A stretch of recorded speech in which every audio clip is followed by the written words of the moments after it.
रहीम इन्ना अंज़लनाहु फ़ी लैलतिल क़द्र व मा अदराक मा लैलतुल क़द्रि खैरुम मिन अल्फ़ि शहर। सदक़ल्लाहुल अज़ीम व सदक़ रसूलुहुन नबियुल अमीनुल मकीनुल मुबीनुल करीम व नहनु अला ज़ालिका लमिनश शाहिदीन व शाकिरीन व ज़ाकिरीन व ज़ाहिदीन वल्हम्दुलिल्लाहि रब्बिल आलमीन। बिरादरान इस्लाम, सैयदी आला हज़रत इमाम अहले सुन्नत यानी मुजद्दिद दीन व मिल्लत शाह इमाम अहमद रज़ा खान कुतुब ज़मान अलैहि रहमत व रिज़वान नबी मोहतरम अलैहिस्सलातु वस्सलाम की बारगाह में जब खिराज अक़ीदत पेश करते हैं तो सैयदी आला हज़रत ये कहते हैं, या रसूल अल्लाह, सरवर कहूँ कि मालिको मौला कहूँ तुझे, बागे खलील का गुले ज़ैबा कहूँ तुझे, लेकिन रज़ा ने ख़त्मे सुखन इस पे कर दिया, खालिक का बंदा खल्क का आका कहूँ तुझे। बिरादरान इस्लाम, आइए हम और आप बड़े अदब व एहतराम के साथ दुरूद पाक पेश करें और पढ़ें, अल्लाहुम्मा सल्ली अला सय्यिदिना व मौलाना मुहम्मदिन तिब्बिल क़ुलूबि व दवाइहा व फ़ीतिल अबदानी व शिफ़ाइहा व नूरिल अबसारी व ज़ियाइहा सल्लल्लाहु अलैहि वसल्लम व सल्लम अलैका हबीबी या रसूलुल्लाह सल्लल्लाहु अलैहि वसल्लम। किसी शायर ने कहा है कि नूर महफिल पे चादर तनी नूर की, नूर महफिल पे चादर तनी नूर की, और नूर फैला हुआ आज की रात है। मांग लो चश्मे तर मांग लो, मांग लो चश्मे तर मांग लो, मांगने का मज़ा आज की रात है। और शायर कहता है, अर्श पर धूम है, फर्श पर धूम है, यानी आज के दिन अल्लाह रब्बुल इज़्ज़त फ़रिश्तों को हुक्म देता है कि मेरे फ़रिश्तों जाओ और दुनिया के अंदर ये देखो कि कौन बंदा मेरा ज़िक्र कर रहा है, कौन ऐसा बंदा है जो मेरा ज़िक्र सुन रहा है, कौन ऐसा बंदा है कि जिसको मेरे नाम से मोहब्बत है, कौन ऐसा बंदा है कि जो मेरे नाम से मोहब्बत करता है, मेरे नाम के लिए, मेरी रज़ा के लिए, मेरी खुशनुदी के लिए, मुझे खुश रखने के लिए। कौन ऐसा बंदा है जो रातों को जाग रहा है, जागने के साथ मेरा नाम ले रहा है, नाम लेने के साथ सुन भी रहा है। मेरे फ़रिश्तों, तुम कलम ले जाओ और कापी ले जाओ और उन तमाम बंदों का नाम ले लो, लिख लो जो मेरा और मेरे नबी का नाम ले रहे हैं और सुन रहे हैं। सुभान अल्लाह, सुभान अल्लाह। तो फ़रिश्ते पूरे रुए ज़मीन पर आ जाते हैं। और आज की वो रात है कि खाली इंसान ही नहीं खुशी मना रहे हैं, खाली हम और आप ही खुशी नहीं मना रहे, बल्कि इस रात के ताल्लुक़ से किताबों के अंदर आता है कि अर्श के ऊपर आसमान के अंदर फ़रिश्ते भी इस रात की खुशियाँ मनाती हैं। इसीलिए शायर कहता है कि अर्श पर धूम है, फर्श पर धूम है वो बदबख्त जो आज महरूम है। किससे महरूम है? इस महफिल से, इस मीलाद से। जो सोए हुए हैं वो महरूम है, वह सबाब से महरूम है, वो नेकी से महरूम है। वो सबाब, नेकी और फ़रिश्तों के जो कागज़ है, जो कापी है, जो रजिस्टर है, उसमें नाम दर्ज कराने से महरूम है। अल्लाह की बारगाह से दूर है, रब की बारगाह से महरूम है। इसीलिए शायर कहता है कि अर्श पर धूम है, फर्श पर धूम है वो बदबख्त जो आज महरूम है। फिर कब आएगी ये रात, कब किसको पता, आमी लुत्फ़े खुदा आज की रात है। यानी आज जो भी मांगना है दिल खोल के मांग लो। आज के दिन तो अल्लाह रब्बुल इज्जत अपने बंदों से फरमाता है, मेरे बंदो साल भर तक तुमने गुनाह किए हैं, तुम खताकार हो, मेरे बंदो तुम सियाकार हो, मेरे बंदो तुम गुनहगार हो, मेरे बंदो तुम बदकार हो, मेरे बंदो दुनिया के अंदर ऐसा कोई गुनाह नहीं है जो तुमने ना किए हो। हरामकारी तुमने किए हैं, बड़े बड़े गुनाह तुमने किए हैं, नाफरमानियाँ तुमने की है, नमाजें तुमने नहीं पढ़ी है, पैगंबर की शान में तौहीन तुमने की है, सहाबा की गुस्ताखी तुमने की है, सहाबा के नक्शे कदम पर तुम नहीं चले हो, एक दूसरे को बुरा भला तुमने कहा है। मेरे बंदो हर किस्म का गुनाह तुमने किया है, लेकिन मेरे बंदो आज शबे कद्र तुम्हारे दरमियान मौजूद है, आज अफजल रात तुम्हारे दरमियान मौजूद है, आज ऐसी रात मौजूद है जो 1000 महीनों से बेहतर है, जो 1000 महीनों से अफजल है। ऐ मेरे बंदो आज के दिन तुम मुझसे मांग लो। मेरे बंदो अपने हाथों को उठा दो, मेरे बंदो अपने सर को मेरी बारगाह के लिए झुका दो, अपनी पेशानियों को मेरी बारगाह में झुका दो और मेरे बंदो आज मुझसे मांग लो। आज तुम दामन फैला दो मेरे बंदो। 11 महीना 29 दिन तुम ये सोचते हो कि हमारी दुआ कबूल होगी या नहीं होगी, तुम इबादतें भी करते हो, लेकिन मेरे बंदो आज तुम्हें ऐसी रात दे रहा हूं कि तुम्हें यकीन होगा अगर तुम मांग लोगे तुम्हें हर किस्म की चीज मिलेगी। लेकिन मेरी बारगाह में अपने दामन को फैलाओ, मेरी बारगाह में अपने हाथों को फैलाओ, मेरी बारगाह में अपने दिलों को बिछा दो, मेरी बारगाह में अपने सच्चे दिल से तौबा करो और सच्चे दिल से मुझसे मांगो। मेरे बंदो जो भी मांगोगे मैं तुम्हें दूंगा और ज़रूर दूंगा, इसलिए कि इस रात का मकाम 1000 महीनों से बेहतर है।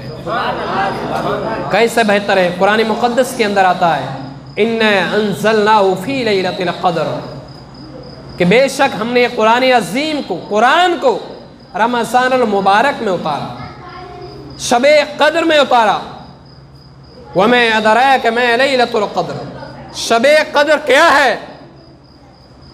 तो कुरान मुक़द्दस के अंदर आता है खैरुम मिन अल्फ़ि शहर, कि शबे क़द्र वो है जो 1000 महीनों से बेहतर है, 1000 महीनों से।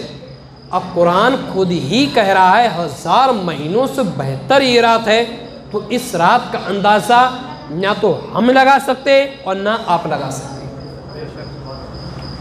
जैसा कि अभी बिक्की भाई ने कहा था कि मस्जिद अक्सा, आवाज़ साफ समझ में आ रही है? मस्जिद अक्सा में अभी हमला हुआ है, लोग नमाज पढ़ रहे थे, और कौन मस्जिद अक्सा? वो मस्जिद अक्सा के 15वां पारा के दरमियान 15वें पारे के अंदर आता है, सुबहानल्लज़ी असरा बिअब्दिही लैलम मिनल मस्जिदिल हराम इलल मस्जिदिल अक्सा, मिनल मस्जिदिल हराम इलल मस्जिदिल अक्सा। मतलब ये है कि पाक है वो ज़ात जो ले गया रातों रात अपने हबीब को, यानी हुजूर को, मस्जिद हराम से मस्जिद अक्सा तक। अब कैसे? यानी अल्लाह मुलाकात के लिए हुजूर को बुलाया, अल्लाह ने फरिश्तों के ज़रिए से हुजूर को बुलाया।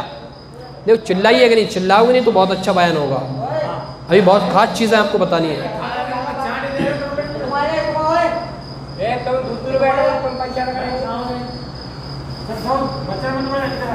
तो कुरान मुक़द्दस के अंदर आता है, तो अल्लाह ने फरिश्तों को भेजा कि जाओ मेरे हबीब को ले आओ, और आज मैं अपने हबीब को अपना दीदार करवाऊंगा।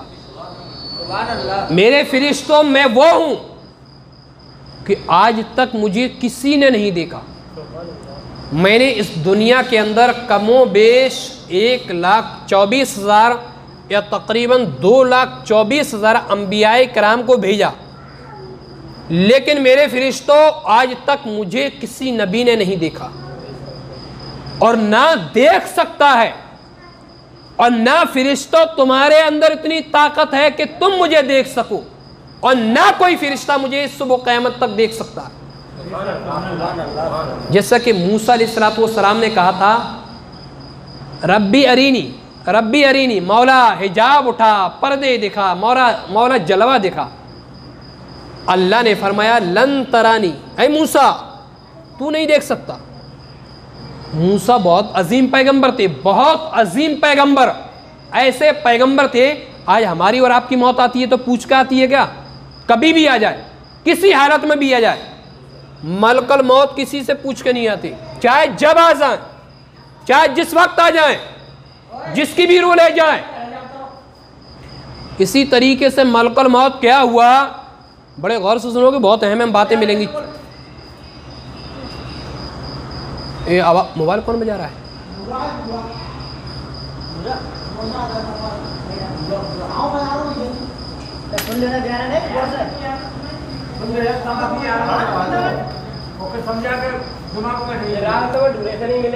मलकल मौत किसी से पूछ के नहीं आती कि रूह निकालने आते हैं, लेकिन जब मूसा अलैहिस्सलातु वस्सलाम के पास आए,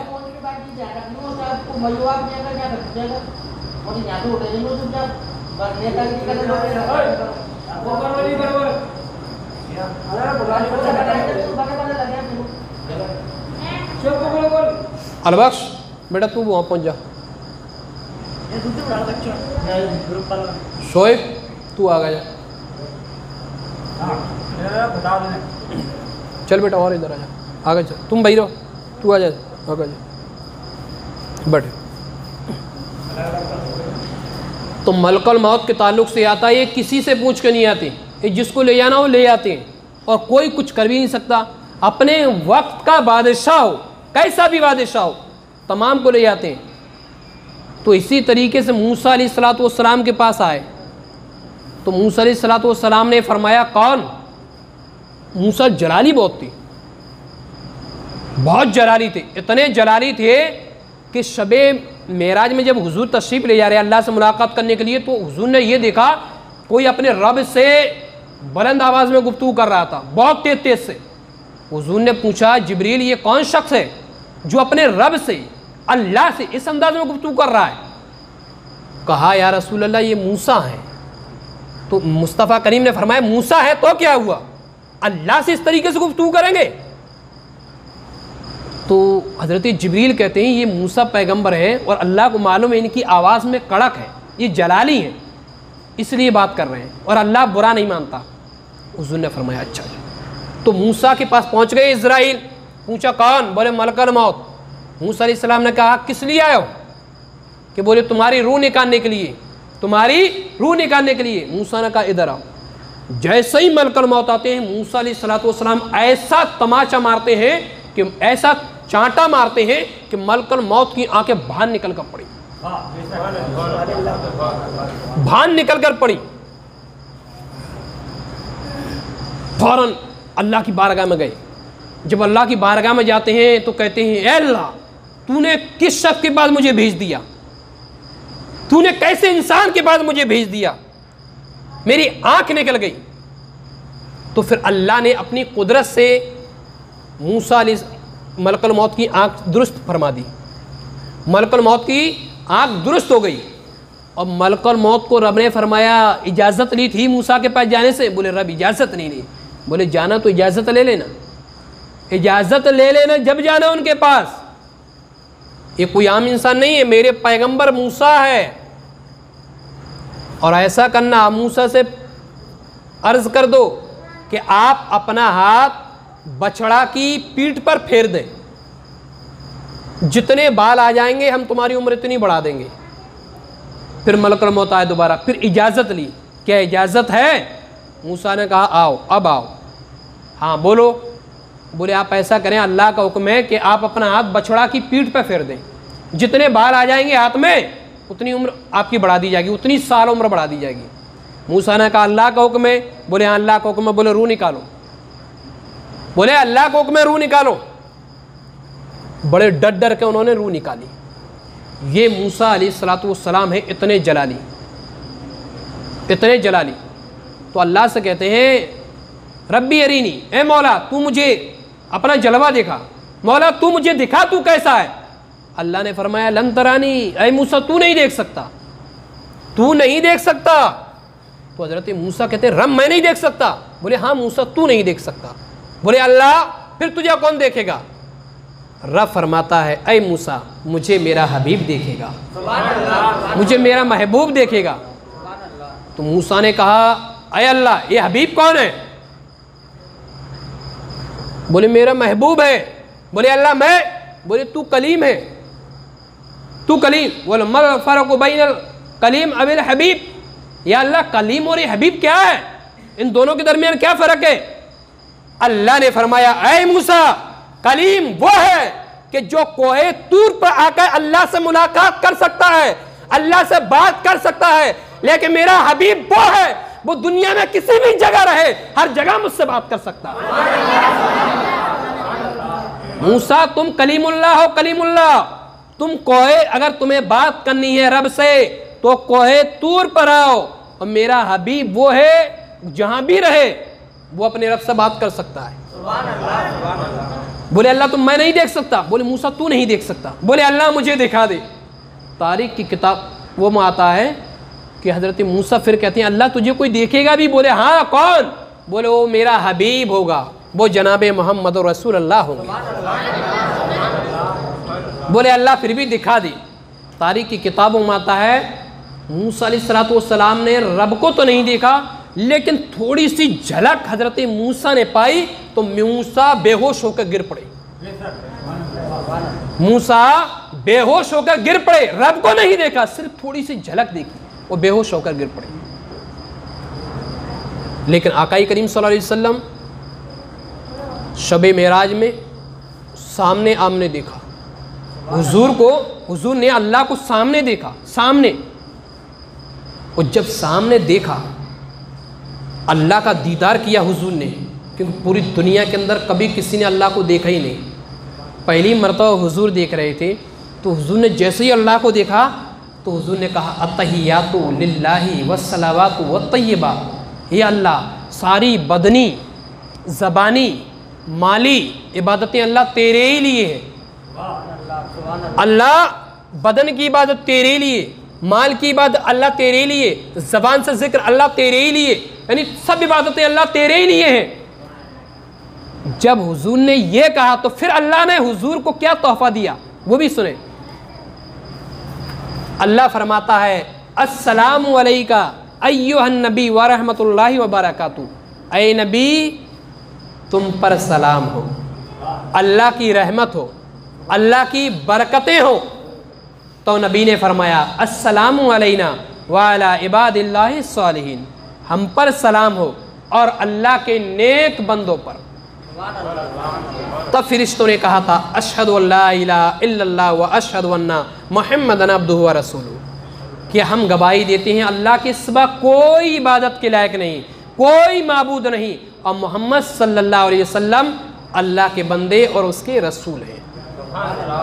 अब तहियात मुकम्मल हो गई। अब कोई पूछे आपसे अब तहियात कब नाजिल हुई, कैसे नाजिल हुई, तो आप बता सकते हो कि जब हुजूर मेराज की रात गए अल्लाह से मुलाकात करने के लिए, तब अब तहियात नाजिल हुई। अब अगर कोई हुजूर की शान में तौहीन करे तो क्या नमाज होगी?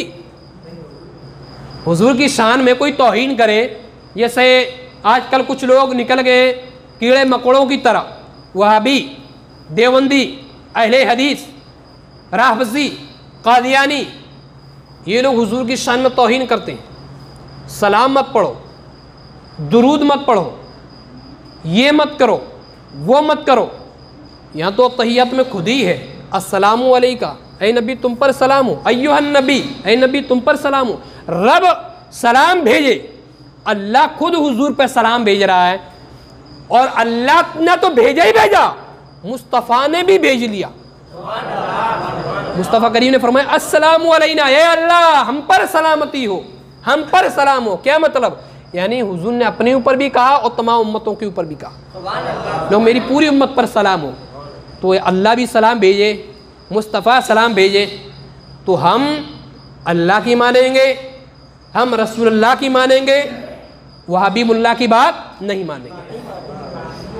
कुरान मुक़द्दस के अंदर आता है इन्नल्लाह व मलाइकतहू, कि बेशक अल्लाह और उसके फरिश्ते युसल्लूना अलन नबी, नबी करीम सल्लल्लाहु अलैहि वसल्लम पर दुरूदो सलाम भेजते हैं। कुरान कह रहा है 22वें पारे के अंदर आ रहा है कि अल्लाह और उसके फरिश्ते हुजूर पर दुरूद भेजते हैं। या अय्युहल्लज़ीना आमनू, ऐ ईमान वालो, सल्लु अलैहि वसल्लिमु तस्लीमा, तुम भी खूब खूब दुरूद सलाम भेजो मुस्तफ़ा की बारगाह में। अब जब कुरान कहे सलाम भेजो, अल्लाह कहे सलाम भेजो, रसूल अल्लाह कहे सलाम भेजो और मुल्ला कहे सलाम ना भेजो, तो हम अल्लाह की बात मानेंगे, रसूल अल्लाह की बात मानेंगे, हम मुल्लाओं की बात नहीं मानेंगे। अज़ीज़ान गिरामी, तो बात अपनी चल रही थी मस्जिद अक्सा और मस्जिद हराम। इसी मस्जिद हराम से मस्जिद अक्सा हुजूर गए और मस्जिद अक्सा ही से हुजूर अल्लाह से मुलाकात करने गए। इस मस्जिद का इतना मकाम है, इस मस्जिद का बड़ा रुतबा है और इस मस्जिद की बड़ी फजीलत है। सबसे बड़ी फजीलत ये कि कमो बेश 1,24,000 या तकरीबन 2,24,000 अंबियाए किराम अलैहिमुस्सलातु वस्सलाम को हुजूर ने इसी मस्जिद में नमाज पढ़ाई है। बड़े गौर से सुनिएगा, इतने अंबियाए किराम को हुजूर ने नमाज पढ़ाई, हुजूर इमाम बने और नबियों ने नमाज हुजूर के पीछे पढ़ी।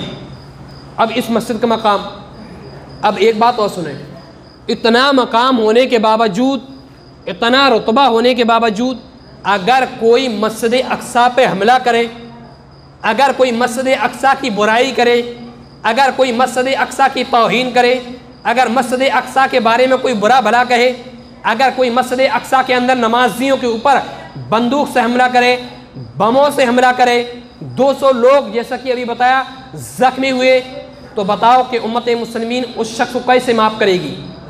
और ये यहूदियों की नापाक औलाद है जिन्होंने मस्जिद अक्सा पे हमला किया। मस्जिद अक्सा में जो लोग नमाज पढ़ रहे थे, नमाज पढ़ने के दौरान इन लोगों ने बंदूक से हमला किया, बंदूकें चलाई और कमो बेश 200 लोगों को जख्मी किया है। किन यहूदियों ने? वो यहूदी भी आपको बता दूं, अर्तुगरुल गाजी का नाम आपने तमाम ने सुना ही होगा। ये अर्तुगरुल गाजी वो है, इनकी एक सल्तनत थी, इसके बेटे के नाम पर एक सल्तनत का नाम रखा सल्तनत उस्मानिया। अर्तुगरुल के बेटे का नाम था उस्मान, उसी के नाम पर एक सल्तनत का नाम रखा सल्तनत उस्मानिया।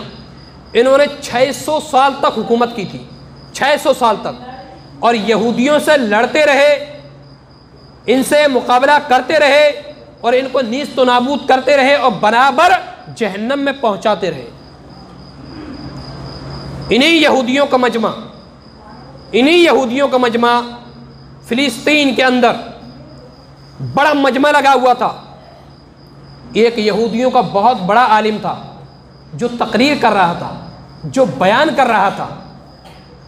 तारीख़ ये कहती है कि अल्लाह के हुक्म के मुताबिक हज़रत बायज़ीद बुस्तामी रहमतुल्लाहि ताला अलैहि चले गए उस मजमा के अंदर। हज़ारों का मजमा लगा हुआ था, हज़ारों का मजमा था। हज़रत बायज़ीद बुस्तामी बीच में बैठ गए और जब बैठ गए तो ये हुआ कि वो खामोश हो गया। इतना बड़ा आलिम यहूदियों का खामोश हो गया, चुप हो गया। लोगों ने कहा आप चुप क्यों हो गए? तो यहूदियों का आलिम बोल पड़ा कि मैं इसलिए चुप हो गया हूं कि इस मजमा के अंदर कोई मोहम्मदी आ चुका है, यानी कोई मोहम्मद का आशिक आ चुका है। अभी नबी करीम सल्लल्लाहु अलैहि वसल्लम का जिक्र उनके मजमा में, तो यहूदियों ने कहा कि आप हुक्म फरमाएं, आप बता दें कि कौन आया है, अगर हमें मालूम चल गया हम उसको फ़ौरन कत्ल कर देंगे। तो यहूदियों का आलिम बोला नहीं, उसको कत्ल नहीं करना है, पहले हम उसको आवाज़ देंगे, अगर वो आ जाए तो ठीक है, वरना फिर उसको कत्ल कर देंगे। फ़ौरन यहूदियों के आलिम ने कहा कि जो भी मोहम्मदी है वो फ़ौरन खड़ा हो जाए वरना कत्ल कर दिया जाएगा। हज़रत बायज़ीद बुस्तामी खड़े हो गए, खड़े हो जाते हैं। जब खड़े हो गए तो कहा इधर आओ। हजरत बायजीद बुस्तामी पहुंच के बोले किस लिए आए हो? बोले ऐसा ही आया हूं। तो यहूदियों के आलिम ने कहा मैं तुमसे कुछ सवाल करना चाहूंगा, अगर तुमने मेरे सवालों का जवाब दे दिया तो तुम जिंदा वापस चले जाओगे, अगर तुमने मेरे सवालों का जवाब नहीं दिया तो तुम्हें कत्ल कर दिया जाएगा। हज़रत बायजीद बुस्तामी कहते हैं ठीक है, मुझे मंजूर है कि अगर आपके सवाल का जवाब दे दूं तो मुझे छोड़ देना, और अगर सवाल का जवाब ना दे सकूं तो मुझे कत्ल कर देना। लेकिन मेरी भी एक शर्त है, मेरे एक सवाल का जवाब तुम्हें भी देना होगा, मेरे एक सवाल का जवाब तुम्हें भी देना होगा। हज़ारों के मजमा के अंदर उस यहूदी आलिम ने कहा बोले ठीक है, मुझे मंजूर है। हज़रत बायजीद बुस्तामी कहते हैं तुम सवाल करो, क्या है तुम्हारा? सवालों को गौर से सुनिएगा। यहूदी आलिम ने कहा कि वो एक बताओ जिसका दूसरा नहीं है। हज़रत बायजीद बुस्तामी ने कहा वो एक अल्लाह है जिसका दूसरा नहीं है। फिर यहूदी बोल पड़ा ये बताओ वो दो क्या है जिसका तीसरा नहीं है। हज़रत बायजीद बुस्तामी ने कहा वो दो दिन और रात हैं जिसका तीसरा नहीं है। फिर यहूदी आलिम ने कहा कि ये बताओ वो तीन बताओ जिनका चौथा नहीं है। हज़रत बायजीद बुस्तामी कहते हैं वो तीन अर्श, कुर्सी और लौ है। फिर यहूदी के आलिम ने कहा वो चार बताओ जिनका पांचवा नहीं है। हज़रत बायजीद बुस्तामी कहते हैं वो चार आसमानी किताबें हैं, तौरात, ज़बूर, इंजील और कुरान, जिनका पांचवा नहीं है। फिर यहूदियों के आलिम ने कहा ये बताओ वो पांच क्या है जिसका छठा नहीं है। हज़रत बायजीद बुस्तामी कहते हैं वो पांच नमाजें हैं जो अल्लाह ने अपने बंदों पर फर्ज की हैं, ज़ोहर, असर, मगरिब, इशा और फज्र। हज़रत बायजीद बुस्तामी से फिर कहता है वो छः बताओ जिसका सातवां ना हो। हज़रत बायजीद बुस्तामी कहते हैं वो छः ज़मीन और आसमान को अल्लाह ने 6 दिन में बनाया है जिसका सातवां नहीं है। फिर यहूदियों के आलिम ने कहा वो 7 बताओ जिसका 8वां ना हो। हज़रत बायजीद बुस्तामी कहते हैं वो 7 दिन हैं जिनका 8वां नहीं है। फिर बायजीद बुस्तामी कहते हैं कि वो 7 आसमान हैं जिनका 8वां नहीं है। फिर यहूदियों के आलिम ने कहा वो 8 बताओ जिनका 9वां नहीं है।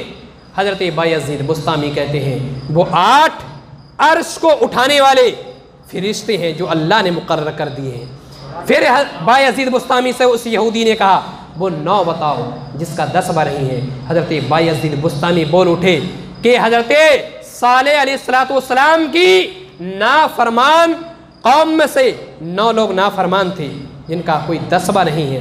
फिर उस यहूदी ने कहा, यहूदी आलिम ने, वो 10 बताओ जिनका कोई 11वां नहीं है। हज़रत बायजीद बुस्तामी कहते हैं वो 10 वो है कि अगर हज करने के लिए गए हो, हज करने में कोई गलती वहां हो जाए तो 10 रोजे अल्लाह ने हाजियों के ऊपर लाजिम किए, जिन्हें 7 वहां रखना होगा और 3 रोजे अपने घर पहुंचकर रखना होगा।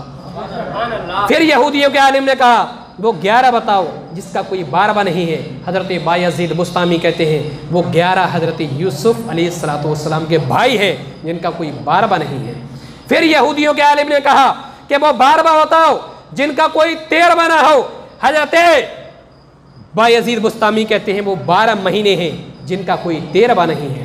फिर यहूदियों के आलिम ने कहा वो 13 बताओ जिनका कोई 14 नहीं है। हज़रत बायजीद बुस्तामी कहते हैं कि वो 13 हज़रत यूसुफ अलैहिस्सलाम का ख्वाब है, जो उन्होंने ख्वाब देखा था कि 11 सितारे हज़रत यूसुफ को सजदा कर रहे हैं और 12वां चांद हज़रत यूसुफ को सजदा कर रहा है और 13वां सूरज हज़रत यूसुफ को सजदा कर रहा है, जिनका कोई 14 नहीं।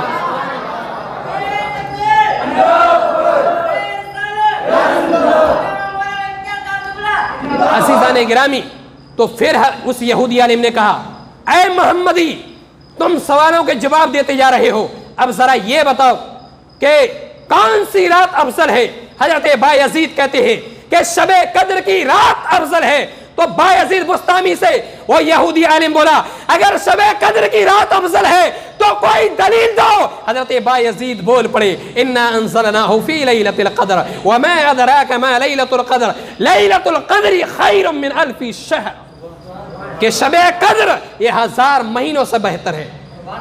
तो फिर वो यहूदी आलिम बोल पड़ा कि ये बताओ कौन सा दिन अफजल है। हजरत बायजीद बुस्तामी कहते हैं कि जुमा का दिन अफजल है। फिर वो यहूदी आलिम बोल पड़ा कौन सा महीना अफजल है।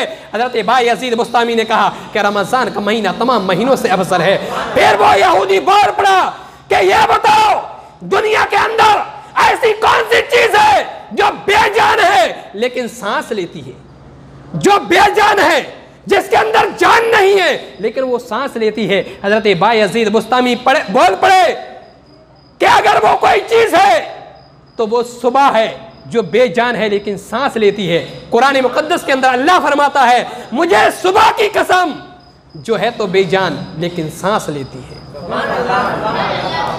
फिर यहूदी आलिम बोल पड़ा, क्या है बायजीद बुस्तामी, और बताओ, ये बताओ वो कौन सी ऐसी चीज है जिसे अल्लाह ने पैदा किया हो और उसके बारे में रब खुद ही पूछे कि ये क्या है।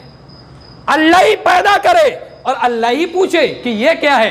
हजरत बायजीद बुस्तामी ने कहा वो मूसा अलैहिस्सलाम का असा है।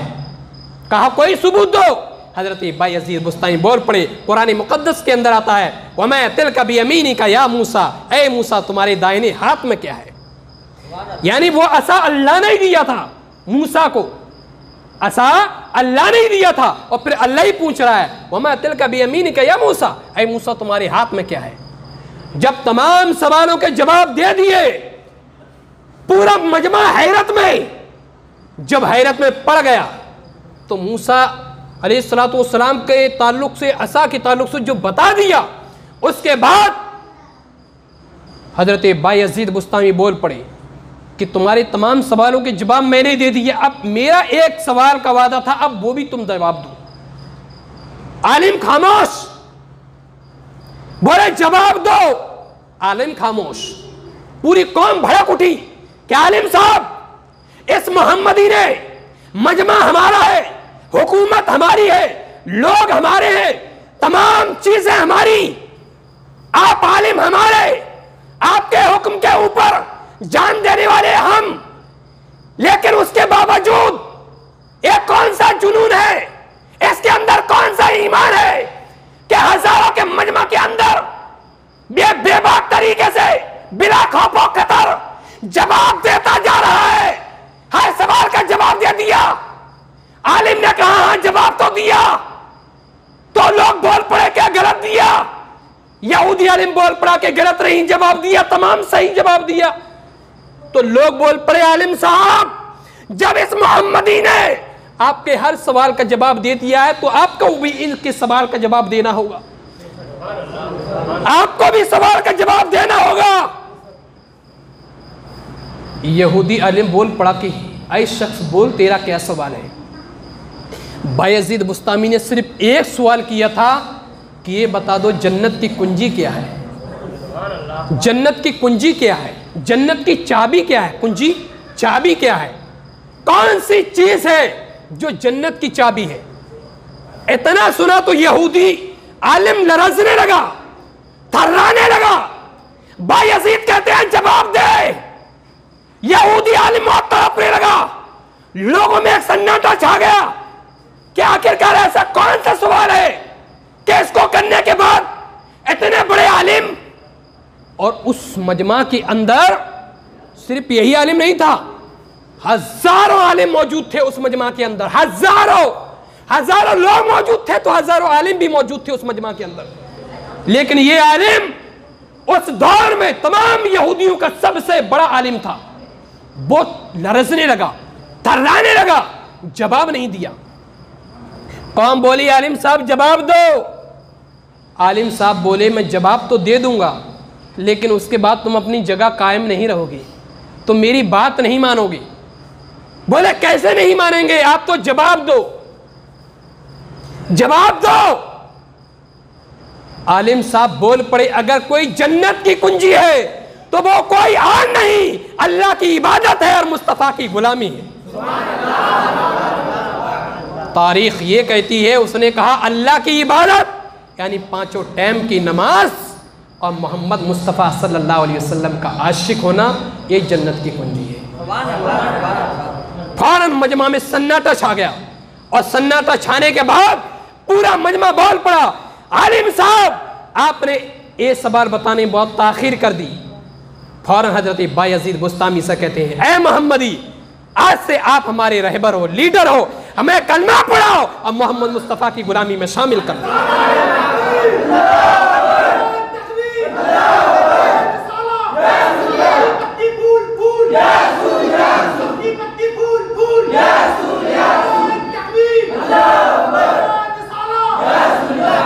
अज़ीज़ाने गिरामी, तो ये है यहूदियों की नापाक औलाद, यह है यहूदियों की साजिश।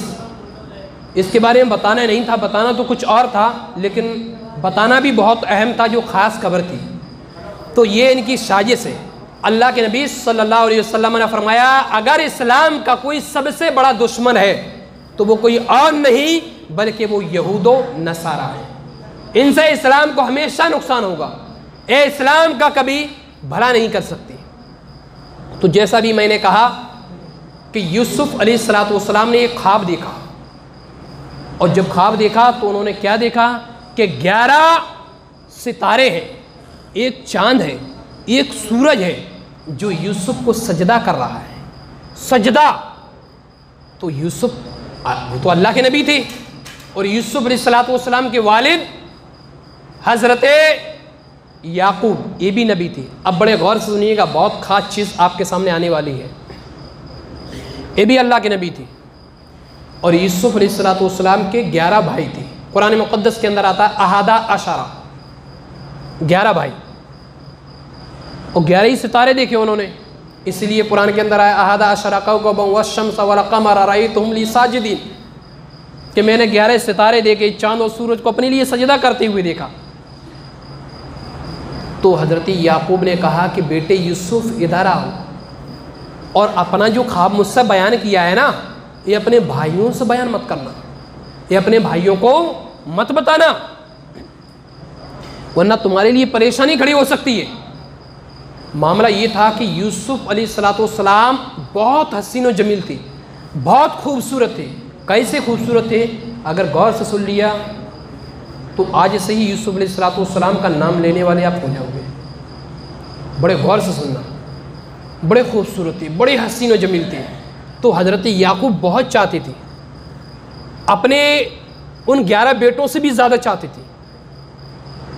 तो 11 बेटों ने एक दिन मशवरा किया मीटिंग में, एक मीटिंग की, जैसा हमारे भी कभी कभार होता ना, कोई मीटिंग कर लेते हैं कि चलो मोहल्ले में ऐसा काम हो जाए, चलो ये भलाई का काम हो जाए, ये तबरुक बांट देंगे, चंदा कर लो, इस तरह की मीटिंग होती है। तो वहाँ भी मीटिंग हुई 11 भाइयों की। बोले ऐसा करो, आवाज़ साफ समझ में आ रही है, कि यूसुफ को मार डालो, कत्ल कर डालो। अगर यूसुफ को कत्ल कर दिया हमने तो ये समझ लो हमारी इज्जत हो जाएगी, वरना हमारी इज्जत नहीं होगी। एक रिवायत के अंदर ये आता है कि शैतान भी उनकी मजलिस में शामिल हो गया। इब्लीस जो खुला हुआ दुश्मन है, कुरान मुक़द्दस के अंदर आता है बेशक इंसान का खुला हुआ दुश्मन है कौन? शैतान। उस मजमा के अंदर आ गया और क्या कहा कि हाँ इसको कत्ल कर दो, इसको कत्ल कर दो। 11 भाई हज़रत यूसुफ के वालिद यानी याकूब अलैहिस्सलाम के पास आए और ये कहा कि अब्बा हुजूर, हम अपने भाई यूसुफ को बहुत प्यार करते हैं और हम इसे जंगल में ले जाएंगे। बोले क्यों? बोले खेलने के लिए। याकूब ने कहा नहीं, तुम्हारे साथ वो नहीं जाएंगे। ज़बरदस्ती करने लगे, बोले अब्बा हुजूर भाई को तो हम ले जाएंगे, इनको खिलाने ले जाएंगे। तो हज़रत याकूब ने कहा रुक जाओ, और एक कमीस निकाली, कमीस अंदर बनियान, जिसको आप बनियान बोलते हैं, वो कमीस निकाली और उसको लिपेटने के बाद हज़रत याकूब ने ताबीज़ बना दिया। ये बड़े गौर से सुनना, बहुत खास कुरान के आज मैं बहुत पढ़ाऊँ, कम से कम 2-2.5 घंटा पढ़ाऊँ कुरान को, उसी से बयान कर रहा हूँ, है ना। इस वजह से बड़े गौर से सुनिएगा, बहुत दिलचस्प बातें हैं, बहुत खास बातें। तो वो बनियान कहाँ से आई थी, कहाँ से पहुँची थी, किसकी थी, वो भी बता रहा हूँ। तो बनियान को उन्होंने लिया और ताबीज़ बनाया, यूसुफ के गले में डाल दिया। अब वो बनियान हज़रत यूसुफ को मिली याकूब से, क्योंकि यूसुफ के बेटे थे याकूब, और याकूब अलैहिस्सलाम को मिली अपने बाप से। याकूब अलैहिस्सलाम का बाप थे हज़रत इसहाक अलैहिस्सलाम, और इसहाक अलैहिस्सलाम को मिली अपने बाप इब्राहीम से, जो इसहाक के बाप थे। और इब्राहीम अलैहिस्सलाम की ये वो कमीज़ थी कि जब नमरूद ने आग जलवाई, 1 महीने तक लकड़ी जमा करवाई, उसमें आग लगा दी और इब्राहीम को आग के अंदर डाल दिया। तो हज़रत जिब्रील अमीन जन्नत से लेकर आए थे वो बनियान, वो कमीज़, जन्नत से लेकर आए वो कमीज़, और हज़रत इब्राहीम को पहना दी। तो इब्राहीम से आई इसहाक के पास, इसहाक के से आई याकूब के पास, और याकूब से यूसुफ अलैहिस्सलाम के पास। ताबीज़ बनाकर डाल दिया, बोले ले जाओ। ले गए। अब जब ले गया यूसुफ अलैहिस्सलाम को, तो वो जंगल में पहुँचे, और पहुँचे तो हज़रत याकूब अलैहिस्सलाम, एक रिवायत में आता है 11 साल के थे, एक रिवायत में आता है कि 13 साल के थे, एक रिवायत में आता है 17 साल के थे। तो बहुत मारा इन लोगों ने, बहुत मारा पीटा, उल्टा सीधा जुल्म। वो तो जुल्म करने के लिए, मारने के लिए लाए थे, बहुत जुल्म किया, बहुत मारा पीटा। तो हज़रत यूसुफ अलैहिस्सलाम ने एक भाई से कहा, जिसका नाम था यहूदा, उससे कहा भाई मेरे ऊपर क्यों जुल्म कर रहे हो, मैंने क्या बिगाड़ा है, तो मुझे क्यों मार रहे हो, मुझे क्यों मारना चाहते हो, इतना जुल्म सितम सही नहीं है। तो यहूदा ने अपने भाइयों से कहा देखो मैं इसी शर्त पे यूसुफ को लाया हूँ कि मार लो, इसको मारो मत, कत्ल मत करो इसको। उन्होंने कत्ल करने का इरादा किया, बोले इसको कत्ल मत करो, इसको कुएं में फेंक दो, कुएं में फेंक दो, लेकिन इसको कत्ल मत करो। उन्होंने कहा ठीक है। तो यूसुफ अलैहिस्सलाम के हाथ बांध दिए और पैर बांध दिए, और एक कुआं था, उसमें जहरीले जानवर बहुत रहते, जहरीले जानवर। वो ऊपर से तो तंग था, छोटा सा था, लेकिन अंदर से बहुत गहरा था, एक गहरा था एक चौड़ा था। तो उसके अंदर जहरीले जानवर बहुत ज़्यादा थे, बहुत ज़्यादा जहरीले। तो इन लोगों ने क्या किया, कुएं में डाल दिया। कुएं में जैसे ही डाला, फौरन अल्लाह के हुक्म से हज़रत जिब्रील चले आए, और जिब्रील चले आए, और जिब्रील इतनी तेज आए कि यूसुफ को कुएं में फेंक दिया, और ज़मीन तक नहीं पहुंच पाए जब तक हज़रत जिब्रील ने बीच में पत्थर रख दिया, पत्थर रख दिया। और अनोखी बात और क्या होती है इसके अंदर अनोखी बात ये होती है कि आसमान से जब चले थे इसी तरह से, तो ये कहते चले आए, उसके अंदर एक सांप था, बहुत जहरीला था, वहीं से कहते चले आए कि ऐ जानवरों अपने अपने सुराखों में घुस जाओ, तुम्हारे अंदर एक अल्लाह का पैगंबर, एक नबी आ रहा है, कोई उसको तकलीफ मत पहुंचाना। तमाम जानवर घुस गए। एक सांप हजरत यूसुफ को काटने के लिए घुसा, काटने के लिए जैसे ही आया, कुरान मुक़द्दस के अंदर आता है, और क्या आप जानते हैं एक किताब है उसके अंदर आता है कि जिब्रील इतनी तेज चिल्लाए, उसके कान पे इतनी तेज चिल्लाए कि वो सांप बहरा हो गया, और अल्लाह ने क़यामत तक के लिए सांपों को बहरा कर दिया। अब आप कहोगे सांप जब गुजरता है वो थोड़ी सी हार्ट पा लेता है तो वो तो खबर हो जाती है उसे, कैसे खबर हो जाती है जब वो सुनता नहीं है? तो यकीनन ये कुरान और हदीस की बात है, वो सही है। एक तो कुरान और हदीस की, एक साइंसदान की बात भी, ये दुनियादारों लोगों की भी, कि सांप कान से नहीं सुन सकता, वो बहरा है, उसकी ज़बान में ये ताकत है, अल्लाह ने ज़बान में ताकत दे दी। आप अंदाज़ा करें, कभी भी सांप चलेगा, अगर आपने इंसान की आहट महसूस कर लिया तो ज़बान निकालना शुरू कर देगा, अपनी ज़बान निकालेगा वो बार, उसके ज़रिए से वो आहट महसूस कर लेता, लेकिन वो बहरा हो गया, और इसी दिन से सुबह क़यामत तक के लिए सांपों को बहरा कर दिया गया। अब एक जानकारी मिली, क्या मिली? कि सांप बहरे हो गए, और हज़रत जिब्रील ने जो पत्थर बिछा दिया उस पर हज़रत याकूब अलैहिस्सलाम बैठ गए। अब उस पर बैठ गए, और उस कुएं का पानी भी खारा था, खारा पानी था, मीठा नहीं था, लेकिन यूसुफ के कुएं में गिरने से अल्लाह ने यह बरकत अता की कि उस कुएं का पानी भी मीठा हो गया। पानी भी मीठा हो गया। अब ये होता है कि इनके भाइयों ने फेंक तो दिया। अब ये कहा कि इसको रोज़ाना देखते रहेंगे, कोई कबीला आए और इसको लेकर दूर चला जाए। ना यूसुफ होंगे और ना हमारे वालिद हमसे दूर होंगे। यूसुफ चले जाएंगे तो बाप हमें चाहेंगे। तो इन लोगों ने क्या किया, कमीज़ उतारी, हज़रत यूसुफ अलैहिस्सलाम की कमीज़ उतारी और एक बकरी का बच्चा ज़िबह किया और उसमें खून में बिगाड़ के ले गए और याकूब अलैहिस्सलाम के सामने रख दी। अब रोते, बहुत रोए घर के सामने, नाटक कर रहे थे। बोलते ना ये मगरमच्छ के आंसू हैं, यानी बहुत रो रहे थे। दिल में खुशी थी लेकिन आंखों से बहुत आंसू।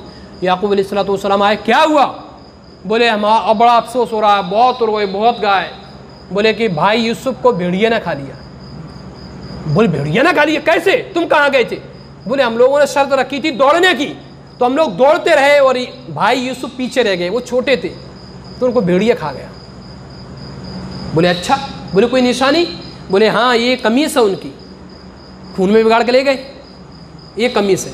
हज़रत याकूब ने कमीज़ देखा और देखने के बाद फरमाया वाह रे भेड़िया, बड़ा अजीब भेड़िया था कि बच्चे को भी खा गया और बनियान को भी नहीं फाड़ा। चोर चोरी करता है तो कोई सुराग छोड़ के जाता है ना। चोर चोरी करेगा, कोई ना कोई सुराग छोड़ के जाएगा। अब इन लोगों ने ये तो भेड़िया का नाम तो ले दिया, कम से कम ये सोचना चाहिए कि जब भेड़िया खाएगा तो बनियान फटेगी कि नहीं फटेगी।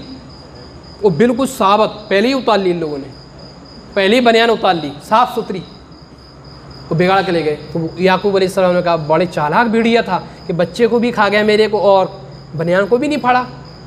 तारीख़ ये कहती है हज़रत यूसुफ अलैहिस्सलाम की जुदाई में उनकी ये ख़बर सुनकर हज़रत याकूब अलैहिस्सलाम 80 साल तक रोते रहे। 80 साल तक रोते रहे, इतना रोए कि उनकी आंखों की रोशनी ख़त्म हो गई, आंखों की रोशनी चली गई, इतना रोए हज़रत यूसुफ की जुदाई पे। अब ये होता है इनके भाई क्या करते हैं, रोज़ाना देखते हैं कि आप यूसुफ है कि नहीं, हाँ है, यूसुफ है कि नहीं। इधर बकरियाँ चराने आते रोज़ाना देखते, लेकिन इत्तेफाक की बात एक कबीला आया और उसी कुएँ पाया तो उन्होंने कहा अरे कुआँ है पानी भर लो। तो उन्होंने जैसे ही डोल डाला हज़रत यूसुफ अलैहिस्सलाम ने पकड़ लिया और बाहर आ गए। अब जब बाहर आ गए उस कबीले ने देखा इतना खूबसूरत बच्चा, हैरत में पड़ गए। अरे ये तो हमारे कबीले के लिए बड़ी फ़ख्र की बात है। पूरे कबीले में खुशी हो गई, इतना खूबसूरत बच्चा, इतना हसीन व जमील बच्चा। लेके उन लोगों ने डेरा डाल लिया वहाँ।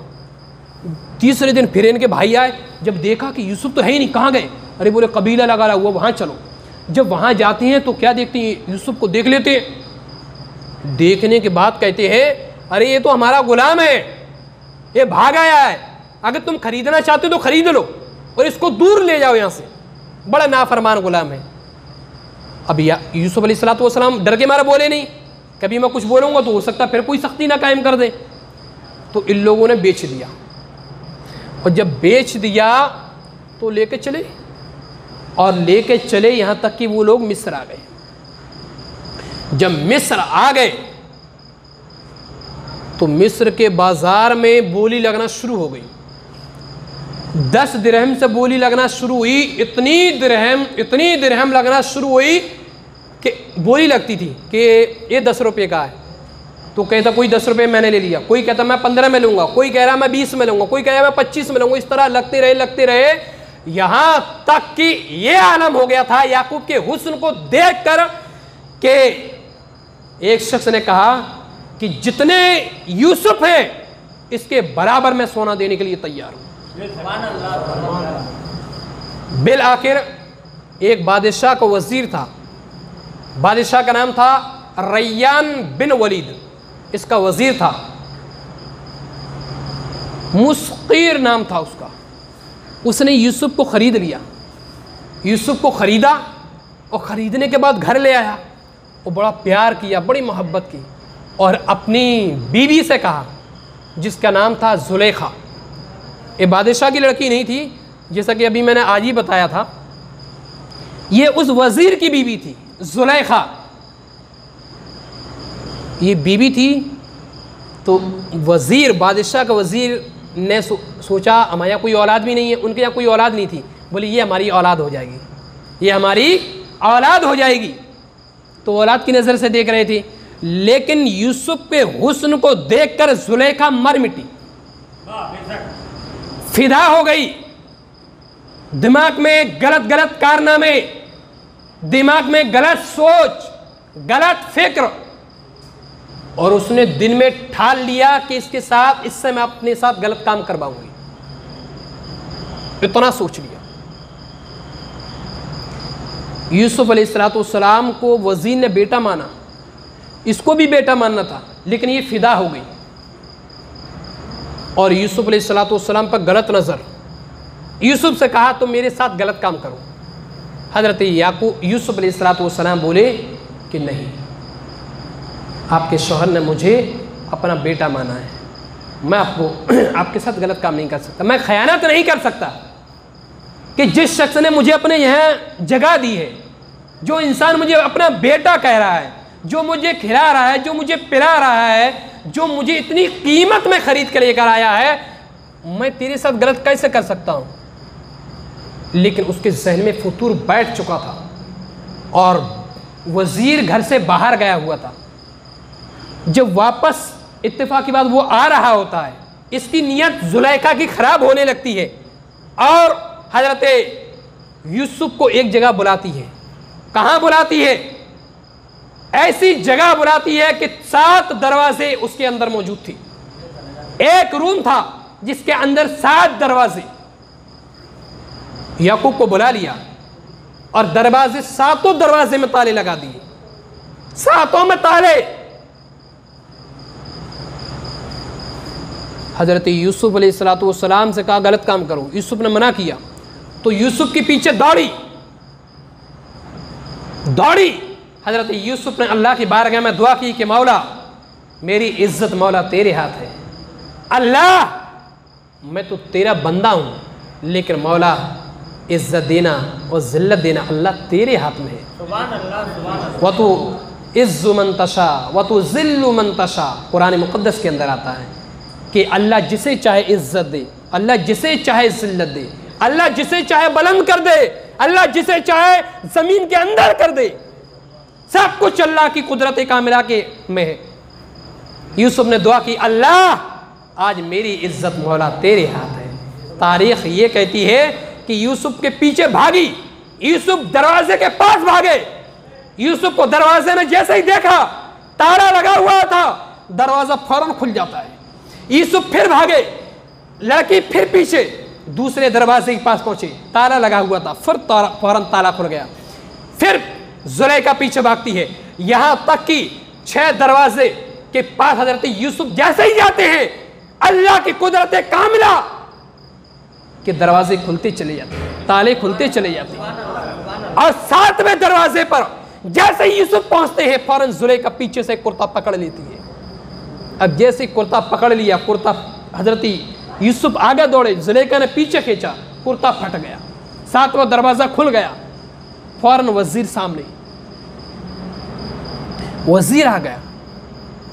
जब वजीर आ गया तो वजीर देख कर हैरत में, तो जुलेखा ने देखा कि वजीर गुस्से में है और जुलेखा फिदा हो चुकी थी यूसुफ पे। बोले, अगर जुलेखा ने कहा अगर मैं ज्यादा कार्रवाई करवाती हूं तो यूसुफ को कत्ल कर देंगे और मैं यूसुफ को कत्ल होता नहीं देख सकती। तो जुलेखा ने खुद ही कह दिया, अरे इसको कैद में डालो। क्यों? अरे मेरे साथ गलत काम करने की कोशिश कर रहा था। जुलेखा ने कहा ये मेरे साथ गलत काम करने की कोशिश कर रहा था, अगर मैं डायरेक्ट ये कि तू मेरे साथ गलत काम करने की कोशिश कर रहा था, इसको कत्ल कर दो तो कत्ल हो जाएगा। तो जुलेखा ने क्या कहा कि मेरे साथ गलत काम करने की कोशिश कर रहा था, इसे कैद कर दो, कैद कर दो, कि कैद हो जाएगा तो बाद में तो छुटवा ही लूँगी मैं। बादशाह ने कहा, यूसुफ क्या ये बात सही है? हज़रत यूसुफ बोले कि नहीं, ये बात गलत है, ये झूठ बोल रही है। मैंने कोई खयानत नहीं की, मैंने कोई गलत काम नहीं किया, मैं सही हूँ अपनी जगह, मुझे अपने ऊपर भरोसा है, मुझे मेरे रब की इज्जत की कसम खा के कहता हूँ, मुझे मेरे रब की ज़ात पर भरोसा है। मुझे अल्लाह ने जो नेमत अता की है, मैं कभी इसके ऊपर गलत नज़र नहीं डाल सकता। तो तो वज़ीर बोला कि यूसुफ, आपके ऊपर हमें विश्वास है, हमें मालूम है तुम सच हो, तुम सच्चे हो, लेकिन यूसुफ फिर भी तुम्हें कोई अपनी सफाई में कोई दलील देना होगा, कोई सबूत देना होगा। हज़रत यूसुफ बोले, उस कमरे के अंदर एक बच्चा लेटा हुआ गहवारे में खेल रहा है, और वो बच्चा इस जुलेखा के मामू का लड़का है, जाओ उस बच्चे से पूछ लो। तो वज़ीर बोला, यूसुफ वो बच्चा तो 3 दिन का, वो बच्चा कैसे बोलेगा? हज़रत यूसुफ ने कहा, वो बच्चा बोलेगा और ज़रूर बोलेगा, अल्लाह बुलवाएगा उस बच्चे से, क्योंकि आज यूसुफ खतरे में है, तो आज यूसुफ की इज्जत यही बच्चा बचाएगा। फ़ौरन जुलेखा को लिया, बोले चल। वज़ीर गया, यूसुफ गए, जुलेखा गई, और जो जाती हैं तो हज़रत यूसुफ अलैहिस्सलाम उंगली का इशारा करते हैं, बच्चे बोल, गलती किसकी है? तारीख़ ये कहता है, कुरान मुक़द्दस के अंदर आता है, 12वें पारे के अंदर सूरह यूसुफ के अंदर आता है कि बच्चा बोल पड़ा, अगर कुर्ता आगे से पटा है तो गलती यूसुफ की है, और कुर्ता पीछे से पटा है तो गलती जुलेखा की है। जब इतनी बात कही है, इतनी बात कही, फौरन वज़ीर खुश हो जाता है और यह कहता है, ए यूसुफ, हमें मालूम था, मुझे तुम्हारी सच्चाई मालूम थी, तुम्हारी सदाकत मालूम थी, तुम्हारे चेहरे पे जो रब ने रौनक दी है, तुम्हारे चेहरे पे जो रब ने इज्जत दी है, उस इज्जत को देख के मैं बोल सकता हूं तुम सच्चे थे, लेकिन बीवी का मामला था, इसलिए सबूत की जरूरत पेश आई थी। तारीख ये कहती है, इतिहास यह बताता है कि बीबी चुप हो गई और वज़ीर बोल पड़ा, यूसुफ तुम सच्चे हो, तुम घर के अंदर रह सकते हो। जुलेखा खामोश। अब वज़ीर ने कहा कि यूसुफ जो हो गया वो तो हो गया, लेकिन अब ऐसा करना यहाँ की बात बाहर ना जाए। जुलेखा को भी मना कर दिया, लेकिन इत्तेफाक की बात ये थी कि अल्लाह को अपने नबी की अजमत दिखाना थी। वो बात बाहर पहुंची गई, औरतों के दरमियान पहुंच गई वो बात, और जब औरतों के दरमियान पहुंची तो औरतें लानत भेजने लगी। किसी की हिम्मत है जो वजीर की बीवी को बुरा भला कह सके, जो वजीर की बीवी पर लानत कर सके? लेकिन औरतें लानत भेजने लगी जुलेखा के ऊपर। ऐ जुलेखा, कैसी हो तुम, एक गुलाम पर मर मिटी?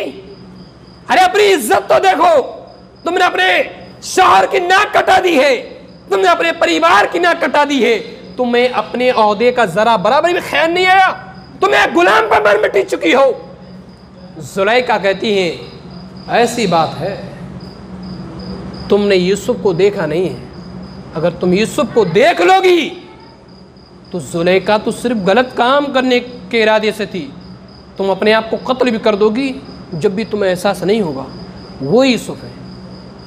लेकिन औरतें लानतें भेजने लगी, बहुत बुरा भला कहने लगी। जब बहुत बुरा भला कहने लगी तो फिर उसी जुलेखा के कहने के मुताबिक यूसुफ को जेल भेज दिया जाता है, कैद खाने में कैद कर दिया जाता है, कैद कर दिया गया। और जब कैद कर दिया गया तो औरतें लानत भेजने लगी, यहां तक कि पूरे इलाके में जुलेखा मशहूर हो गई। सब लोग उस पर लानत भेज रहे थे कि यह औरत गलत है, इसने गुलाम पर मर मिटी। तो जुलेखा ने कहा अपने शौहर से कि वजीर आजम, तुम्हारी बीबी के दामन पर दाग लगता जा रहा है, तुम्हारी बीबी की इज्जत खतरे में आती जा रही है, इसका कोई इलाज करना होगा, वरना हमारी इज्जत खतरे में पड़ जाएगी, हमारी सल्तनत को लोग बुरा भला कहेंगे, हमारे लोगों को लोग बुरा भला कहेंगे, हमारी आने वाली जो नस्ल होगी लोग उसको गालियां देंगे, लोग उसको बुरा भला कहेंगे, हमारे नाम से लोग नफरत करेंगे। तो वजीर ने कहा, क्या चाहती हो तुम? बोले, मैं ये चाहती हूँ कि यूसुफ को कैद खाने से बाहर लाया जाए। बोले, यूसुफ को बाहर लाया जाए? बोले, ठीक है। बोले, क्यों? बोले, मिस्र की औरतें जो अपने आप पे फख्र करती हैं कि पूरी दुनिया के अंदर खूबसूरत मिस्र की औरतें हैं, पूरे दुनिया के अंदर सबसे हसीन और जमील मिस्र की औरतें हैं, आज मैं ये साबित कर दूंगी कि मिस्र के अलावा भी एक शख्स ऐसा है, एक बच्चा ऐसा है जो मिस्र की औरतों से भी ज्यादा खूबसूरत है। बोले कैसे साबित करोगी? बोले मैं साबित करूंगी और जरूर साबित करूंगी। तारीख यह कहती है, वजीर आजम की बीवी जुलैखा कहती है कि मिस्र के लोगों को जमा किया जाए, औरतों को जमा किया जाए जो लानत भेज रही हैं मेरे ऊपर।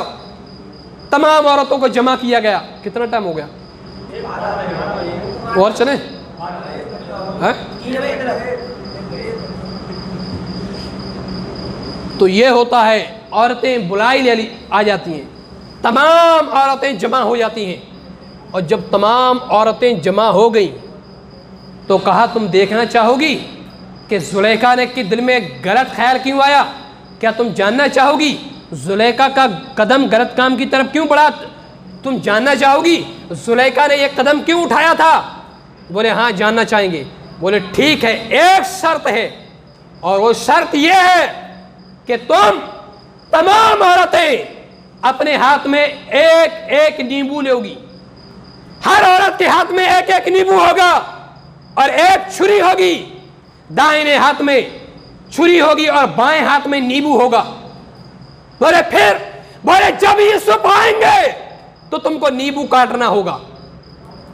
कैसे काटना होगा? बोले जब यूसुफ आए तो तुम नींबू काटना शुरू कर दो। औरतों ने कहा ठीक है, हम नींबू काटेंगे और जरूर काटेंगे। तारीख ये कहती है, हजरत यूसुफ के पास पैगाम जाता है कि आपको चलना होगा। लोग जमा हैं, लाखों की तादाद में मिस्र के लोग इंतजार कर रहे हैं कि ऐसा कौन सा हसीन और जमील है कि पूरी दुनिया के अंदर तो मिस्र के लोग मशहूर है कि मिस्र के अंदर खूबसूरत लोग पाए जाते हैं, लेकिन ऐसा कौन सा शख्स है दुनिया के अंदर जो मिस्र के लोगों से भी ज्यादा खूबसूरत है, मिस्र की औरतों से भी ज्यादा खूबसूरत है? हजरत यूसुफ ने कहा मैं नहीं जाऊंगा, जाओ यहां से। लोग आते हैं जुलैखा के पास कि यूसुफ ने मना कर दिया। फिर हजरत यूसुफ से रिक्वेस्ट की जाती है, गुजारिश की जाती है कि आप तशरीफ लाएं। हजरत यूसुफ ने सोचा अच्छा है चलो चलते हैं, ताकि लोगों को मालूम हो जाए कि एक जिसके ऊपर अल्लाह का करम हो उसका क्या मकाम होता है, जो अल्लाह का नबी होता है उसका क्या रुतबा होता है। तारीख ये कहती है कि हजरत यूसुफ ने कहा कि चलो ठीक है मैं आता हूँ। इधर तैयारी कर ली गई।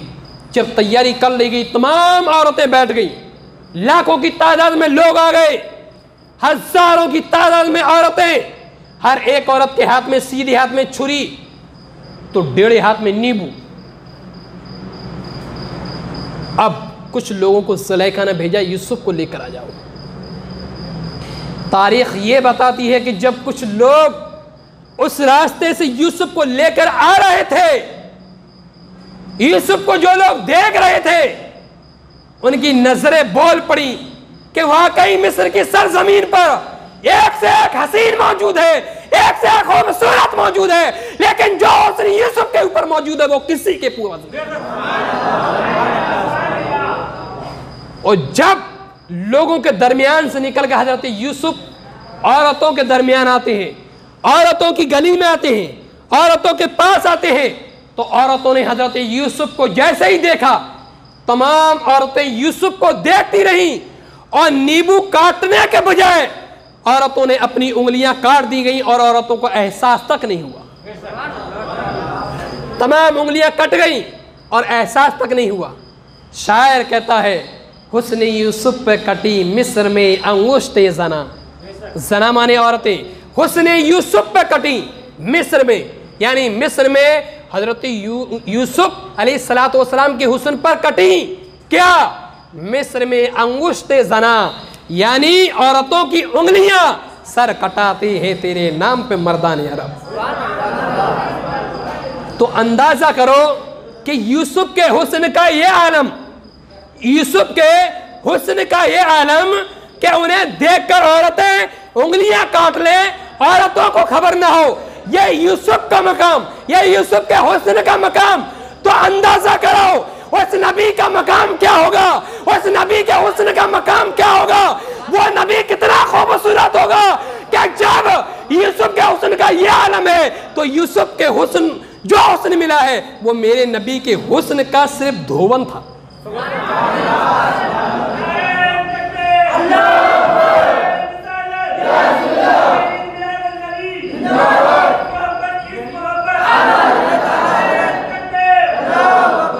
और वो तो मेरे नबी का हुस्न ही नहीं था, बल्कि यूसुफ का जो हुस्न था, यूसुफ को जो हुस्न मिला था वो मेरे नबी का धोवन था। अब धोवन कैसा? जैसे मिसाल के तौर पर हाथ धो ले, एक मरतबा हाथ धो लिए, अब जो पानी निकलेगा, गंदा होगा, मैला होगा। दूसरी मरतबा धो लो, थोड़ा उससे साफ होगा। तीसरी मरतबा और धो लो, उससे साफ होगा। चौथी मरतबा धो लो तो बिल्कुल जैसा पानी है वैसे ही निकलेगा। तो इसी तरीके से नबी करीम सल्लल्लाहु अलैहि वसल्लम का जो हुस्न था, मुस्तफ़ा जो खूबसूरत थे, अल्लाह ने किसी को हुजूर से ज्यादा खूबसूरत पैदा नहीं किया।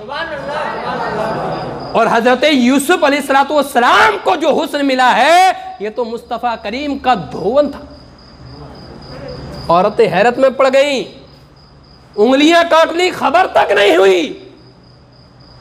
और जब खबर ना हुई तो औरतें बाद में बोली, हजरत यूसुफ को बिठा दिया गया और हजरत यूसुफ से औरतें कहती हैं, ऐ यूसुफ तुम इनसे शादी कर लो।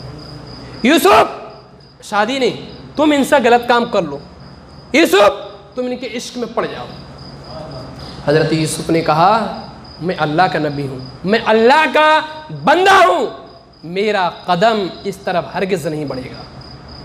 फिर ये हुआ, जुलेखा के हुक्म के मुताबिक हजरत यूसुफ को फिर जेल में डाल दिया जाता है और मुसलसल 5 साल तक जेल में हजरत यूसुफ रहते हैं, 5 साल तक। फिर ये होता है कि यूसुफ अलैहिस्सलाम, अगर बोर हो जाए तो बता देना, मैं तो बहुत ज़्यादा पढ़काया हूँ।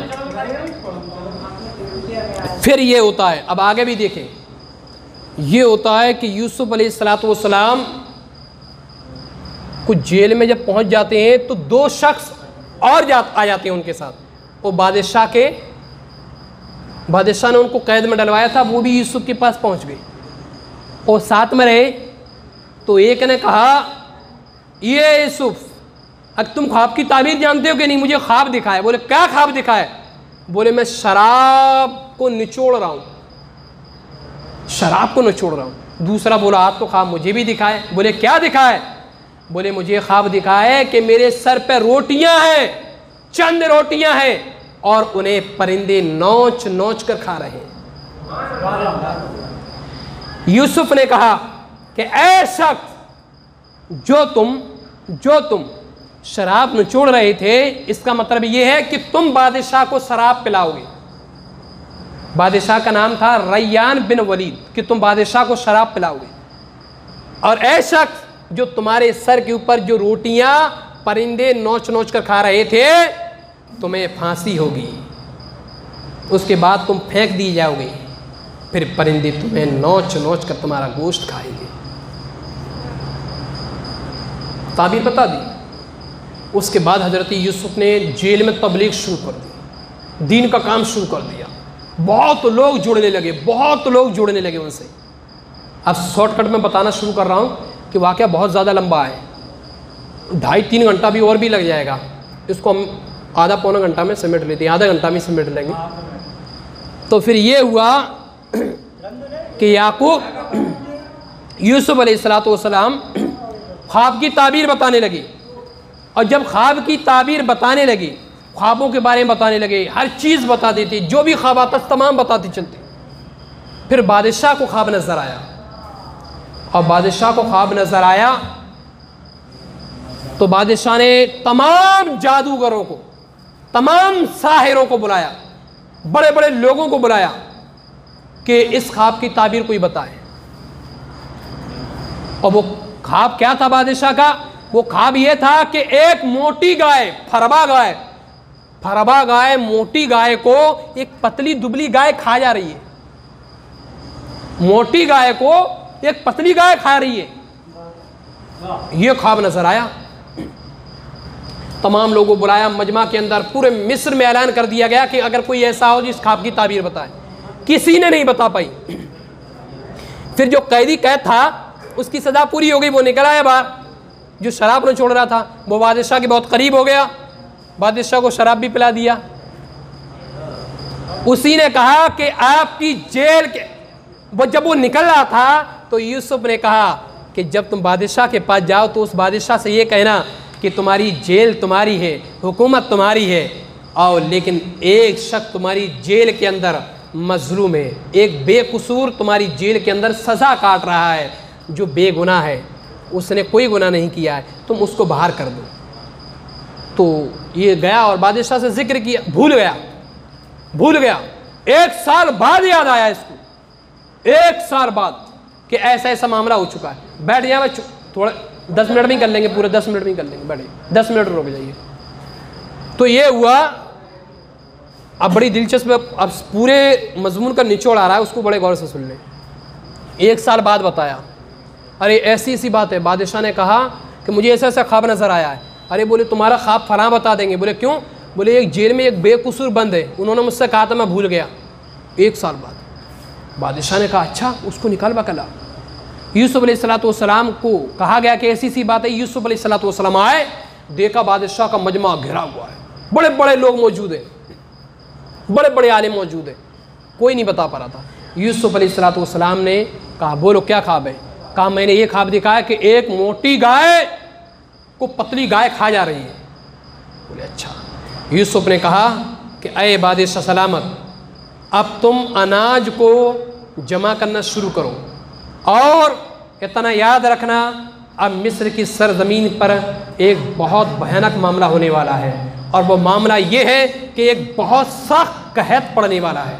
फसलें तबाह हो जाएंगी, लोग मर जाएंगे, लोगों के माल ख़त्म हो जाएंगे, किसी के पास कुछ नहीं रहेगा। वो अपना माल बेच देंगे, अपना सामान तुम्हें बेच देंगे, अपने आप को तुम्हें बेच देंगे, वो तुम्हारे गुलाम हो जाएंगे, और उसके बाद तमाम लोग मर जाएंगे। इसलिए तुम अनाज जमा करना शुरू करो। बादशाह ने जब इतना सुना, कहा तुमने सही कहा है, तुमने सही कहा है। शॉर्टकट में ये है कि बादशाह ने हज़रत यूसुफ को बिठा लिया कि तुम मेरे ही पास बैठो, और जैद उन्हें ख्वाब की ताबीर बताने के बाद फिर कैद खाने भेज दिया, और 6 साल और भेज दिया, 11 साल तक रहे। फिर बादशाह की समझ में आया कि वो अलामतें जो यूसुफ बता कर गए थे वो जाहिर होने लगी। तो बादशाह ने कहा यूसुफ ने सही कहा था, उन्हें निकलवा कर लाओ। फिर बादशाह ने अपने पास बैठाया, और ये होने लगा था कि वो कहत का ज़माना आने लगा। यूसुफ के कहने के मुताबिक फसलें तमाम जमा कर ली गई थी, और वो वाकई वो मैटर पेश आ गया। जब वो मैटर पेश आ गया तो बादशाह ने कहा आज से हम तुम्हें अपना बादशाह मुकर्रर करते हैं, आज से तुम रियाया के दरमियान इंसाफ करो, आज से तुम फैसला करोगे, और तुम्हारे फैसले के दरमियान ये बादशाह नहीं आएगा, तुम जैसा करोगे वैसा करना। यूसुफ अलैहिस्सलाम ने लोगों को माल लेते रहे, लोगों को अनाज देते रहे, लोगों से सामान लेते रहे, अनाज देते रहे। बिल आखिर लोग अपने आप को भी बेच गए, अपने आप को भी बेच गए। यूसुफ को इतना माल की अनाज की ज़रूरत पेश आ गई, खुद को बेच दिए, गुलाम बन गए यूसुफ के। जब तमाम लोग गुलाम बन गए, फिर हज़रत यूसुफ ने कहा बादशाह मैंने कहा था कि लोग अपने आप को भी बेच देंगे, देखो बेच दिया। अब बादशाह सुन, मैं अल्लाह का नबी हूँ, मैं अल्लाह का रसूल हूँ, और तुझे बोल रहा हूँ वो यकीनन ऐसा होने वाला है। अब कहत का ज़माने आने वाला है, और इन तमाम लोगों को मैं आज़ाद करता हूँ। बादशाह ने कहा आपको जो करना है करो, हम आपके फैसले में दखल अंदाजी नहीं करेंगे, जैसा करना है वैसा करो। बिल आखिर ये होता है कि बादशाह हज़रत यूसुफ को पूरा कंट्रोल दे देता, पूरा पावर दे देता है, और वो वज़ीर जो बादशाह का था, जिसकी बीबी ज़ुलेखा थी, वो मर जाता है, वो इंतकाल कर गया। जब इंतकाल कर गया तो बादशाह ने ज़ुलेखा की शादी हज़रत यूसुफ अलैहिस्सलाम से कर दी। शादी हज़रत यूसुफ से कर दी। एक बात और बता दूं, बादशाह ने उस वज़ीर ने अपनी बीवी को कभी हाथ नहीं लगाया था, अपनी बीवी को कभी हाथ नहीं लगाया। इसमें अल्लाह की कुदरत ही थी कि उसने कभी अपनी बीवी को हाथ ही नहीं लगाया, क्योंकि अल्लाह तो सब कुछ जान रहा था कि ज़ुलेखा ज़रूर है, लेकिन ये एक नबी की बीवी बनेगी। तो कुंवारी की कुंवारी ही रही, वो शादीशुदा होने के बावजूद कुंवारी की कुंवारी। शादी हो गई, और फिर यूसुफ के साथ शादी भी हो गई और उनसे 1-2 औलाद भी हुई। फिर यूसुफ ने कहा था, ऐ ज़ुलेखा, मैंने कहा था बुराई का अंजाम बुरा होता है, तुमने उस समय अपनी गलती मान ली। बादशाह के वाक़या शॉर्टकट में सुनाया, और फिर बादशाह ने औरतों को बुलवाया कि वाकई यूसुफ की गलती थी कि यूसुफ की गलती नहीं थी। उस ज़ुलेखा को भी बुलवाया, यूसुफ की गलती थी? बोले नहीं, यूसुफ की गलती नहीं, हमारी ही गलती थी।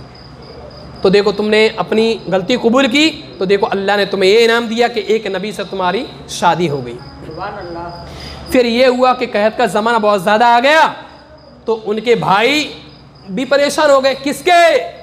जो यूसुफ को कुएं में डाल के गए वो भाई। उनके पास भी कुछ नहीं था, खाने के लिए अनाज नहीं, पीने के लिए पानी नहीं, कहत का ज़माना। आइए यूसुफ के पास, और उस समय बादशाह ने हजरत यूसुफ को बादशाह मुकर्रर कर दिया, अपना ओहदा यूसुफ को दे दिया। यूसुफ बादशाह। हजरत यूसुफ ने ऐसी बादशाहत की कि मिस्र की सरजमीन पर इंसाफ का दौर दौरा हो गया, तमाम लोग इंसाफ कायम करने लगे। तो ये लोग आए, और जैसे ही आया तो इनमें से किसी ने नहीं यूसुफ को नहीं पहचान पाया, लेकिन यूसुफ ने तमाम को पहचान लिया कि मेरे भाई हैं। लेकिन एक यहूदा था, वो हजरत यूसुफ को मानता भी था, नफ़रत करता था तो मानता भी था। हजरत यूसुफ ने इशारे से उन्हें बुलवा लिया, किसी भी तरीके से बुलवाया, तो उन्हें बात बताई, तो उन्होंने पहचान लिया। बोले तुम यूसुफ? बोले हाँ मैं यूसुफ। बोले तुम बादशाह? बोले हाँ मैं बादशाह। बोले कि वालिद साहब की तबीयत कैसी है?